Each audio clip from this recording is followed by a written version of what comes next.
Shooting the shiznit, shooting the shiznit. Best little wrestling podcast in the business. Your host BT and all his guests. You'll never know who he'll have next. Shooting the shiznit, shooting the shiznit. Best little wrestling podcast in the business. Shooting the shiznit. All right, we're live from Jonesboro, Arkansas, 304 Studios, and this is an STSpod.club production. We're live, all episodes, Memphis in May, and I have a guest returning. Hey, you've been here about, 5, 6, 7 times, I think? Yeah, something like that. I tell you, that theme song is so over with me. It's so catchy. I'm just like banging my head, shooting this shit, isn't it? That's right. Shout out to Sleazy E for that. He recorded it many moons ago. But yeah, just somebody that listened to the podcast reached out to me and said, hey, I want to do some music for you. And I said, let's do it. He runs a promotion in Arkansas. And where they do a lot of hardcore stuff. It's just they will not set up a ring. They'll just set up an area and have hardcore matches. Love that. I'm not a huge fan of, but I'm a huge fan of the attitude. Just put it that way. My buddy, I know you know Tony Myers, right? You know that name? I know the name, yeah. Yeah, he did that in bars in Memphis, and then he would sell. We're talking about Memphis, so this part of it, he would sell the DVDs like crazy. I'm talking about he'd sell at least 100 copies of each one of the shows, and that's where he made his money. You know, it's good old-fashioned hustling, man. And I went down and watched one of the shows, and it was just violence in a bar. I'm serious. And so it was called Sex and Violence, and yes, I must admit, I saw a really nice set of boobs that night. We start the show talking about Tony, and it's Memphis. You know, that's where we go. But yeah, Sex and Violence. Look it up. I think it's on YouTube, folks. Steve, you're here to talk about a new podcast you're doing, and we just go real quick, tell our history. Me and you was my roommate. You was my friend in Jonesboro when we went to Arkansas State together, right? Yeah, I went to Arkansas State 1988, 1989. I was in the Air Force from like 83 to 87. And so I got out of the Air Force. I grew up in Rector, Arkansas. So then I went to college for a few years and just graduated in December of 89 and was off to Jonesboro. But I'd always been a huge wrestling fan. And then you and I had classes together and you were talking about wrestling. So automatically I was interested in what you had to say. And you knew so much more about the business than I did. And it was just fascinating to me. And I knew everything about it because I was a Wrestling Observer newsletter subscriber. So I knew everything.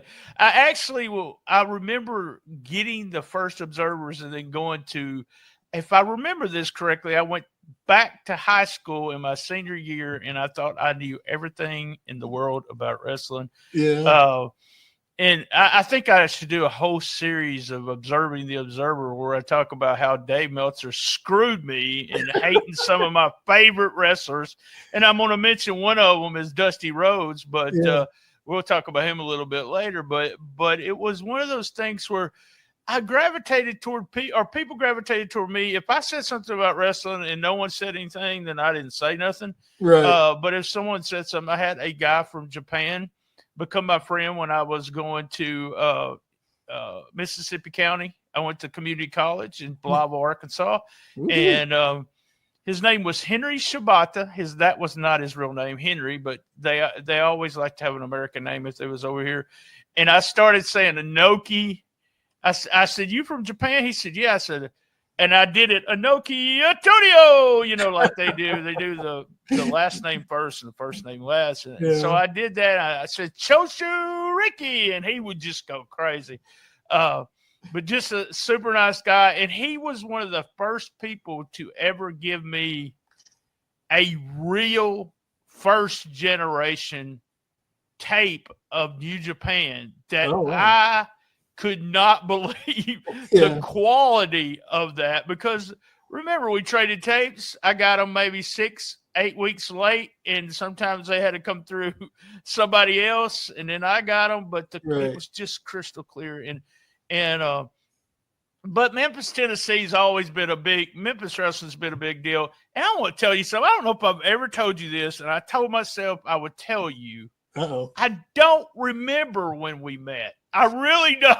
Yeah, it was in class. It was in one of our classes, and we're there 10 minutes early, and we're just talking, and you say something about Memphis wrestling, and I say something. Hey, I love wrestling. Bobby Eaton's my favorite wrestler, and we just kind of connected on that level of having that music. We have a great Bobby Eaton story, by the way. Might as well tell it here. You and me both grew up and just was huge Bobby Eaton fans. Midnight Express, Jim Cornette, just loved Bobby. And I was fortunate enough to become friends with Bobby due to Brian Thompson. And he came in this area, and all three of us got together. That was the first time. Yeah. You had met him, and it was a special moment for me, and I know it was for you too. But Bobby was just a super nice guy. Yeah, it was Tuckerman, Arkansas. Right. And it was like a Saturday morning, and I got up and I thought, damn it, I'm going to go to Tuckerman. And, I was living here in Fort Worth area, so it's about 7-hour drive. And I'm like, I'm going to go see Bobby Eaton tonight, and grab my son. And we came up there, and yeah, I mean, it was all worth it to meet Bobby Eaton. What a great human being he was. Oh man, it's one of those guys that no one can say a bad word about him. Memphis, you see Bobby's name every once in a while talk about this classic Memphis wrestling. And so let's talk about your podcast that you're doing with Ray Russell on what is his network called? God, it's WrestleCopia. The WrestleCopia. There we go. Shout out to Ray Russell and WrestleCopia. He is a hustler too, just like he reminds me of myself. I know. But because we always promote him and Gene Jackson. Yeah. But Ray Russell, how did you meet Ray Russell? That'd be a good question. It was just an online thing. I think he had friended me probably because I was in some of the wrestling groups, or we had some mutual friends or something like that. And then at one point he said, "Hey, I'm thinking about doing something on Tennessee wrestling." And I said, "Hey, I've got a pretty, decent background on this." And then they started you do, Steve, but you're no Mark James. I'm no Mark James. No, you'll never see my picture in a post office. So that's it. We just reached out online. We connected. He was doing 1985 with Gene Jackson. He had me on a few times, and he said, "Well, I'd really like to do something different with you." And I just threw out the idea. I said, I think just doing Memphis in 1977 and Nashville, because that's the year that Goulas and Jarrett split, I think that'd be real interesting to do.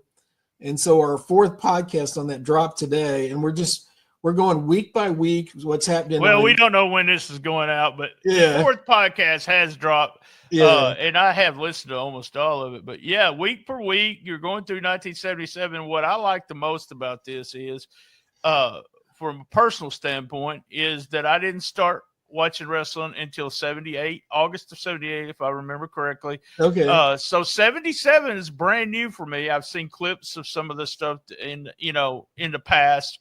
And something I'm amazed at is that, when I was doing tape trading, there was X amount of guys that did the tape trading. And you really thought, including Jim Cornette, you really thought we got everything. Right. We got all the footage that'll ever exist, Memphis wrestling. There will never be any footage released. And I could get online almost every day and find something. How the hell did they get that? Right. And Paul Neighbors put some stuff out not too long ago that I was just like, I understand how he got it. But then you have this random person that somebody out there was recording when there was very few ways to record. Right. That was in the Memphis area. And it's really strange when I see that. Even the quality is really good. And you just go, and I went on my way to watch the Dusty Rhodes stuff and Lawler stuff. The quality's not that good that you talked about on the episode 4. But it still shocks me that there's still stuff out there that people are finding. Yeah, I found this really obscure video of Leroy Brown, and he was like one of his first matches, one of his first TV matches. And somebody put on YouTube, and it has like 125 views as of this morning. So you just find these weird little pockets of stuff out there, and you wonder, like, how in the world does this exist? And it's actually fairly decent quality, and so somebody just didn't throw a tape away at some point. They didn't record over the tape. Well, the part that gets me, it's 1977. Right. What was you recording with? How the hell did you get this? Did you transfer it from a Super 8 or whatever? It makes you wonder. That's the kind of the story, the nerd in me, that just wants the story of how you got the tapes. So it's fun to listen to. There's a story that y'all told, and I believe it was episode 3, and I wanted to talk to you about it. And make sure I get it right, and I'll let you tell the story. You're I think they're at the NWA convention, right? And someone is pissed at Lawler, yes, because of the aftermath. Go ahead and tell that story. I love this story, but go ahead and tell what happened. Okay, so Lawler had wrestled Andre the Giant in Louisville, Kentucky, and Andre says, "What do you want to do tonight, boss?" He called everybody boss. And Lawler said, "Well, I want to beat you." And they arranged some sort of DQ or count out or, something where Lawler technically wins the match. He didn't pin Andre the Giant, of course. And he shoots these photos to Bill Apter, and Apter runs a story called "The Night a Midget Beat a Giant." Yep. I remember that cover. Yep. So he yells out in the Apter mags that Lawler had beaten Andre the Giant, the biggest touring attraction in the world. And they get to the NWA convention, and Vince McMahon Sr., not the Vince McMahon we all know and have opinions of these days, but his father gets up at the convention and says, "This is a big problem." And he holds up the magazine, and he says, you're killing Andre with these kind of stories. Nobody should be saying you're killing the business. You're killing the business with these magazines, Bill Apter. And Lawler says he's kind of shrinking in his chair, and Terry Funk pops up and says, "Well, who's the bastard that said they beat him?" Just hysterical. And Vince McMahon, "Jerry Lawler." And Lawler kind of gets up and says, Lawler, the best talker in the world. He just, I think there was a misunderstanding, and I don't think that's what's communicated. He threw Bill Apter under the bus. He threw Bill Apter under the bus, and I think they had a while that they weren't on great terms after that. But that's to me what makes the story is Terry Funk knowing full well, who had said in the magazine that that beat Andre, and knew that Lawler was sitting right there, and him making fun of him. And that had to be like right when Jarrett split off for his own promotion. So Jarrett's probably worried about the NWA accepting him in any way. Because he hired, and then he has Lawler saying, "I beat Andre," and everybody's like, "How did that guy beat Andre?" So, right? Yeah. So didn't go over well in New York, that's for sure. I remember something on Andre with Ron Garvin and was it the old ICW or Continental where they claimed Garvin had beat? It was the old Southeastern, yeah. Okay, all right. And of course, they were both French Canadian, so they had kind of that connection there. Andre, when he moved from France, he spent a lot of time in Montreal, and that's kind of where Ron Garvin was originally from. And so, he gave Ron Garvin a lot. Garvin actually fought, I think it was Andre and Roy Lee Welch in a handicap match. And it wasn't Andre, being the sole person. It was he had the tag team partner in Roy Lee Welch, and Garvin was the single wrestler. So. Oh God, yeah, I didn't know that. I just remember them showing clips of that on IC. I believe it was ICW. They showed that on ICW countless times. Garvin put himself over by beating up Andre the Giant in the Knoxville promotion. But Garvin was being treated as like the Lawler of Southeastern at that time in Eastern Tennessee. And then, of course, he and Roop and some of the other guys split off and killed the territory over there, and then created ICW. So, well, that's perfect. That's a perfect segue. We're going to talk about a split that happened, and that's what y'all are talking about. You and Ray on the regional wrestling. Let's think of a couple of things.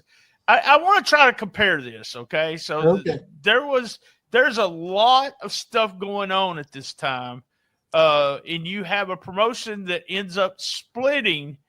Let's say this is on a bigger scale, but this was a big deal. This was a huge deal. Right. But say Triple H decided to take half of the guys. It reminds me of some of the stuff that happened in Japan when Choshu left, when Masawa left, when everybody left. But he decides to take all the half of the WWE guys and run his own shows. Right. And that's kind of what happened with Jerry Jarrett leaving Nick Gulas, right? Right. And, you know, a big factor that people think about or talk about enough is Roy Welch was the third partner through kind of late 1976. And then when Roy Welch left, it was probably just a matter of time. And Jarrett has a business disagreement that doesn't personally care for Nick anyway, and says, I'm just going to split and do my own territory. Well, you say business disagreement. He was being worked, right? I mean, he was as carny as you could be was Nick Gulas. Right. Yeah. Jarrett was paying this money into Gulas to earn, you know, become like a co-owner of the promotion, get more points to the promotion, whatever. And then Gulas says, oh, no, you didn't buy anything. You just bought an option to buy, and that option period's passed. And, yeah, so according to Jerry, it was like $50,000 he'd invested that just went away, you know. Oh, wow. I didn't know it was that much, but yeah. I remember. See, so I jump on in 78. This has already happened. Jared has Memphis television. He's running Memphis every week. So I really, as a kid, I had no idea. Heard stories, and everyone talked about Nick's son and how bad he was. And right. I've always heard that. Let's take a quick commercial break. When we come back, we're going to talk about the split, and I got a few questions about it to you. Sure thing. Don't miss Memphis Wrestling Live. Next Saturday, May 24th, meet WWE Hall of Famer Ted DiBiase at the Mid-South MegaCon in Memphis. Sunday, June 8th, former WWE Women's Champion The Phenom Jazz is coming to Memphis Wrestling. Sunday, June 29th, James Ellsworth returns. Saturday, July 12th, don't miss former WWE United States Champion Kalisto at Dickie Stevens Park in Little Rock. It's official. Memphis Wrestling Kids Camp returns on July 17th and 18th. Registration is now open. All tickets are on sale now. Get yours right now at memphiswrestling.tv.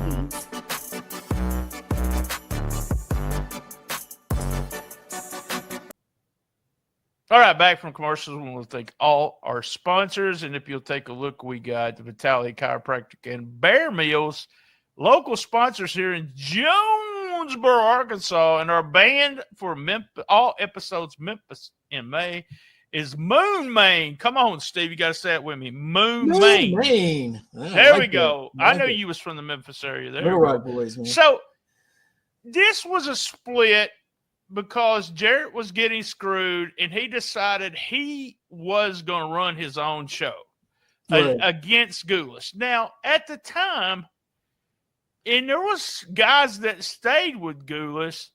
Do you think there was X amount of guys that thought he was just full of crap and just crazy to even go against Nick Gulas?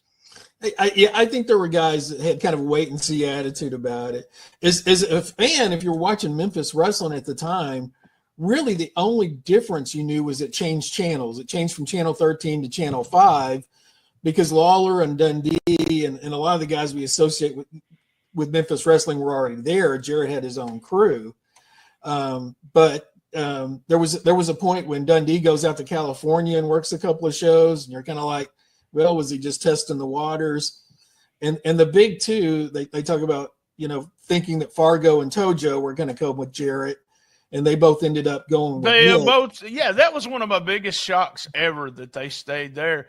Tell this, Lance was working everybody, wasn't he? Lance was the program director at Channel 13, and he was the announcer on wrestling, and so he makes a deal with Jarrett and basically says, okay, if you go to another station, I'll go with you.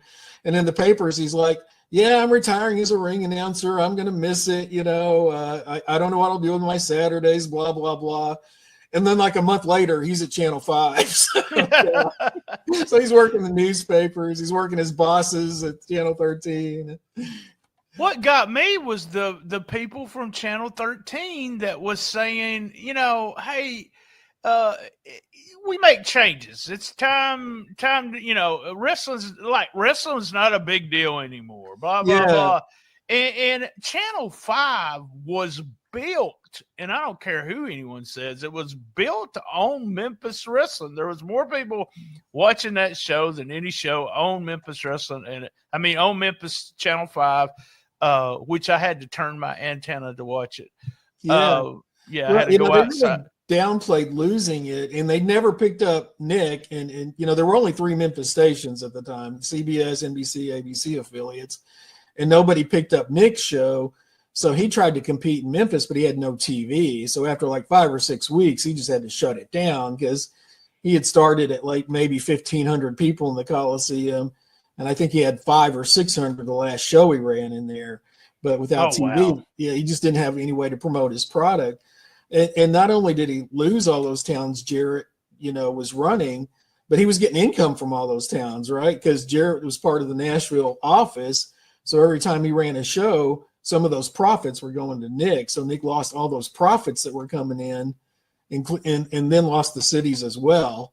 Yeah, so, that's a good way of looking at, you know, we do talk about Jarrett running Memphis and then getting Memphis TV, but Jarrett also was running Jonesboro, Blytheville, Louisville, Evansville. Those were always part.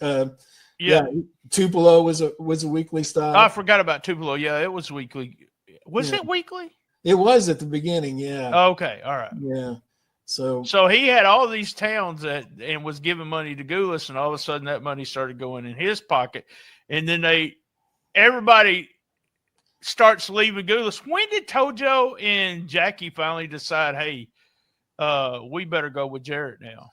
Well, Jackie was really not active very much when the split happened. And then he starts working for Gulas. And Gulas, from what I can tell, that year of 77, through the summer, it holds up pretty well. They were bringing in the Sheik a lot from Detroit. They were bringing in Abdullah the Butcher. Andre the Giant would come through. They brought in Jackie's brother, Roughhouse Vargo, which was always a big deal in Tennessee. But then Jackie, around September, October, he leaves. He stops being an active wrestler, and there's just nobody to replace him. They didn't do any big angle to put anybody over when he left, and he's just gone, and they just lose their star power. And so for the next few years, they're bringing in guys who would be big stars like Bobby Eaton and the Freebirds and Randy Savage, but they didn't get to beat any big stars in Nashville and in that territory. You know, they're just these young guys. You know, the Freebirds were teenagers, and Bob Eaton's a teenager. Right, yeah. And so they're pushing these really young guys, but the attendance just dropped dramatically. And I think one of the big differences was that Jarrett he could take over the book anytime he needed to. And Gulas wasn't really a booker. And so if Gulas's booker was failing, Gulas was failing. That's a good point. Yeah, because Jarrett did that too. If he felt like it wasn't working the way it should be working, and he would take it over. And what was there, a revolving door of him, Dundee, and Lawler there? And you could actually tell when Lawler booked because he brought in all the monsters. Right. But I wrote down and just throwing it out there, and why? And I probably got the answer. Why did Jarrett beat Gulas? And it was all because of that Memphis TV, right? It was because of the Memphis TV, you know, and you can't underestimate how important Lawler was. I mean, Lawler was just such a huge star in Memphis, and he had so much charisma, and he was such a great performer. And there was nobody, you know, I mean, Fargo had that kind of legendary aura on the Nashville side. And once he leaves, they don't have anybody that's that full performer. Like, I mean, how many Lawlers are there in the world, right? There's not a ton. Well, that's true too. Yeah. But the idea is that they had the star there, and they had they have familiar face in Lance Russell. They have familiar face in Jerry Jarrett, and they just, I mean, as the story goes, I think what happens when a wrestling promotion starts failing, your attendance drops, right? So then you can't afford the best talent anymore. So right. You're getting cheaper talent, so your talent's not as good, and the audience goes, "Well, this talent is good," so your audience drops again because they figure out, So it becomes this death spiral where you can't get main event guys into your territory because you can't pay them, and then the audience is saying, "Well, why am I seeing all these people that aren't very good?" And that's just the cycle that Goulas went through pretty quickly. Yeah, because I mean, all the stars, quote unquote stars, were going with Jarrett, and then like you said, he brought in some names that were already stars, trying to keep the attendance, but then this was, I guess, with all territories, but we had a hometown boy, and he was Jerry Lawler. Right. And if you didn't have that hometown boy, it was hard. Even the people that, and I want to talk about this on the new episode. You talked about Dusty Rhodes coming in, and Dusty had some interviews sent in with Gordon Soley. Dusty at the time was a star, right? He was. Yeah. I mean, he was headlining with Superstar Billy Graham in New York in 1977. So he's a huge star. And you got guys in Memphis, Bob Armstrong, you got Rocky Johnson, and then you look at Nashville and you've got Jackie Fargo wrestling some like journeyman mask guy in the main event, like Curtis Smith under a hood or something. I mean, the talent discrepancy was just huge. And part of the narrative, a lot of people say, well, he pushed George Goulas so much and that's why he went under. And George really wasn't working a lot of main events. It didn't help that George was there, but the reality is he just didn't have the long-term booking. He couldn't keep the stars. He'd lost all that money from the Memphis side, and really he had Nashville, Chattanooga, Huntsville, Birmingham. He didn't have a lot of other big revenue cities that he was running at that time. So it just, in a couple of years, it just all went away. I thought it was interesting. Dusty's in Florida. He's a big star. Lawler's in Memphis, a big star. But they didn't draw very well with Dusty against Lawler, did they? Yeah, they drew a little over 7,000, which is a good house. But, like the second week of the Lawler-Dundee feud, they're at 8,000. I want to talk about that just in a second. But do you think Dusty didn't draw as well because – and I must say this, but at one time it was either Robert or Ron Fuller was Southern champ, and he never showed up. He was never live, and still drew good houses. But do you think maybe because he never showed up live in the studio there that Dusty did, and some people didn't want to go see him? I think he didn't do. Wasn't live in the Memphis studio, and they had no physical angle. There was nothing. It was just This is superstar against superstar. Yeah. But it wasn't like, Lawler ran him over in the parking lot or something. I mean, there's no heat put on Lawler. Right. We're touching just real quick about Dundee. So Dundee comes into the area. It's not a huge star, but he's feuding. His first big feud was against, was it Leroy Brown? Or? Yeah, kind of when they moved him to the singles. He'd been since 75, he'd been in tag teams in Memphis. So he was over as a tag team wrestler, but he wasn't seen as like a main event singles type wrestler. And so Jarrett decides he's going to give Dundee this big push. And the first thing he does is have him just destroyed on TV by Leroy Brown, who was this huge African-American wrestler. And which is just a strange way to start a push with somebody, right? An injury angle. He's so hurt he can't even wrestle the next week. But Dundee comes back and he beats Leroy Brown, and they start giving him this kind of giant killer gimmick. And he beats Plowboy Frazier. And the first time he wrestles Lawler, it's like Lawler's not even taking him seriously. And the stipulation is Lawler will beat him twice in 15 minutes. So they knew he was kind of this underdog, and he wasn't seen on Lawler's level. And they spend like the first 3 or 4 weeks, Dundee wins every time. and every week the houses are going up, 5,000, 8,000. Because the fans, he was a tag team wrestler. He was a smaller guy, and the fans didn't believe, even though he'd beat Stan Fraser, he had beat Big Batley Roy Brown. I can't even get that out. They didn't believe in him against Lawler. And you said this on the podcast. You thought to yourself or said to your friend, look, there's no way Bill Dundee is going to beat Jerry Lawler. Right. I mean, I just saw him as like, here's this little guy, Lawler's beating everybody. He's beating Rocky Johnson. He's beating Paul Orndorff. And then Dundee comes in and you're like, this isn't even serious. And like, that's why the first night they're in, they don't do a huge house. But then, it's the classic underdog story. It's the classic bigger bully against the smaller guy who, won't give up, just keeps fighting. And, people just got into that story, and Dundee became a big star for years in Memphis, just based on that feud. And I mean, it went, I don't know, 9 or 10 weeks, and they were drawing, 10, 11,000 people several times during that run. Yeah. And then it goes, that might've been the longest feud ever, because they had X amount of matches. And even when they were 100 years old, it was what it feels like. That's true. They were still wrestling each other. There was I remember a promo or something where Dundee, he has the record of how many times he's beat Lawler and Lawler's beat him or something like that. And they're having one final match and blah, blah, blah.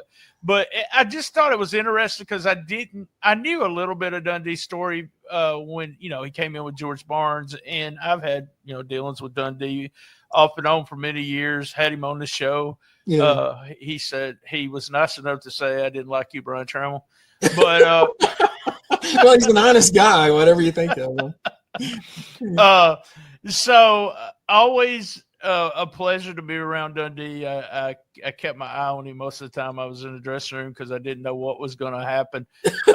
He never would do anything, but he really did. He really was wouldn't say anything to me. The only thing he would walk past me a lot of times and just say, "Kayfabe," like don't say anything.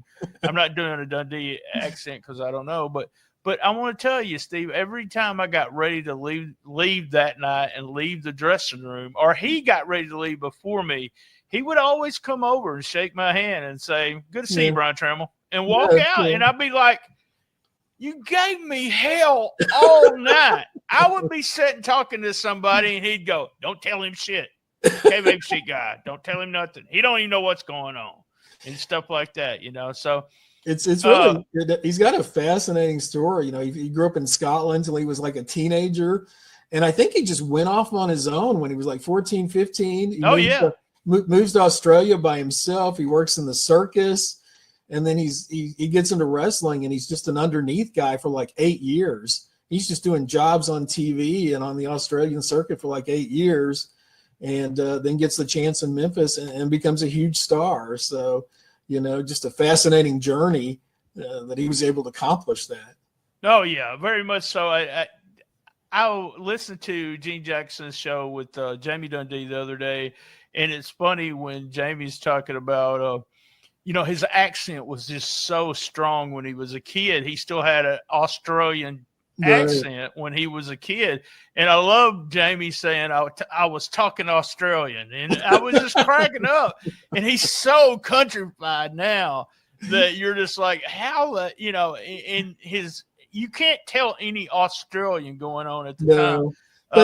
But but Beverly had the Australian accent, and Bill had the Australian accent, and that's the way you're going to learn how to talk. So okay, so we're going to 77. When we get done with 77, I'm going to ask for some spoilers. Are we going to 78? We really haven't talked about it. Oh, okay. I'm not sure. I think it would be interesting, because that's, like I say, that's when the Freebirds go through Nashville. Bobby Eaton gets his first big push there. You've got Savage, Dutch Mantell. I mean, it's not like he didn't have talent. Duke, yeah. Everybody there. Memphis, the first night I was at Live Wrestling in Blythe, Arkansas. I didn't watch the TV show. I went there. The opening match had the Kisser, and that was Wayne Ferris, and Lawler had done his makeup, and he had all four of the Kiss members on his face in some way. and then I think Lawler was against John Louis first. Right. And then the next show I went to, I had him against Joe LeDuc. LeDuc bled, and I've got a photo, which I call a famous photo. It's only famous to me, and it shows you what kind of weirdo kid I was. Yeah. But I guess I was 12 years old, and he bled all over the mat, so I took my finger, as we say in the South, and I bought a $1 pitcher. My mama bought me a $1 pitcher of Joe LeDuc, and I still got it to the day. It's got Joe LeDuc DNA on it. Right. There's blood all on the top of his head. So yeah, weirdo kid. That photo doesn't exist in anyone else's collection but mine. So if anyone wants to buy that, I'll sell it for you. I have no problem selling it. So somebody can make a new Joe LeDuc out of his DNA there. There we go, a new Joe LeDuc. Hey man, thanks for joining us. We doing all episodes of Memphis in May, and I thought this would be particularly interesting to bring you because you're my old buddy, but also to bring 1977. And I'm more surprised, not really surprised. I understand why people like the old stuff. I'm unlike most of the people my age. I watch WWE every week. I'm a huge WWE fan. I don't watch AEW. I occasionally watch New Japan. I watch NXT. I watch some of TNA's, but I watch all the current stuff. But we're going back. I still like some of, and Gene, I've been on the retro, USWO retro a bunch of times because I do a hit. I'm a pinch hitter for Richard. Yeah. And I'll come in, and it's 1993 we've been covering. And I realized when I started watching the show and listening to the podcast, because I like all three of those guys. They're my friends. And I started realizing that I had opened a pizza restaurant that year. Yeah. Got married, sold my tape collection. I wasn't watching. I'm watching this Memphis wrestling stuff in 1993 for the first time. It's all new here, yeah? Yeah, all brand new. So fun as we go week by week by week. And I like one of the things I like about the podcast you and Ray do is some of the names that pop up. Yeah, Sylvester Ritter, one of them. And you got a guy who no one knew what would happen to that. And it's a perfect example of, y'all joke around about it, but it's a perfect example of somebody that had limited talent in the ring, but it really didn't matter. Right. The wrestling talent didn't matter if you could get over. It's like Jackie Fargo. I know, limited talent. He was a puncher. Yeah. But he was over. And to me, and I know I'm going to piss a bunch of people off when I say this, I never thought Bruno Sammartino was a big deal. I didn't think he was good. I wasn't excited about him being in the ring, but he was over. It's a lesson that can be learned from the old school. It's getting over. It's not doing, as I like to say, those 5-star matches, because it's all about, can you get over with the people? And that's what Lawler did. Yeah. And that's what was mostly made them beat, like you said. Why did Jarrett win? It had a lot to do with Lawler, and he was just so over. So, yeah. All right. Thank you, man. Same bad time. Go ahead real quick. Tell them how to get to that podcast. Yeah, just WrestleCopia.com. It's under the regional wrestling banner. Ray does a number of podcasts. So you'll see podcasts about Georgia wrestling. You'll see he does podcasts with Bob Roop. But you'll see them on there, and they're just in order of the release date. So if somebody wanted to go to the first one and just do the whole year, they could do that, or they can just listen to the latest one and see if that catches their interest. But yeah, just go to the WrestleCopia network. It's one of the I listen to that. I listen to the USWA one. I don't listen to a lot of wrestling podcasts because I do wrestle podcasts. So it's just one of those things. By the way, I just want to play this sound clip about 5-star matches. Take your 5-star matches and shove them up your ass. It means and you will love this sound clip because we just talked about this. So listen. Blavel, Arkansas. Blavel, Arkansas. Blavel, Arkansas. Tommy Rich, Blyville, Arkansas, folks. Wildfire's coming down. Oh, I listened to Doug and Tommy too. I listened to Doug and Tommy. I forgot. I listened to that podcast too. All right, guys. Same bad time, same bad channel. On the best little wrestling podcast in the business. Be there. And as everyone knows, Steve, you know this by now. Everybody knows by now. I knew it. I love my mama.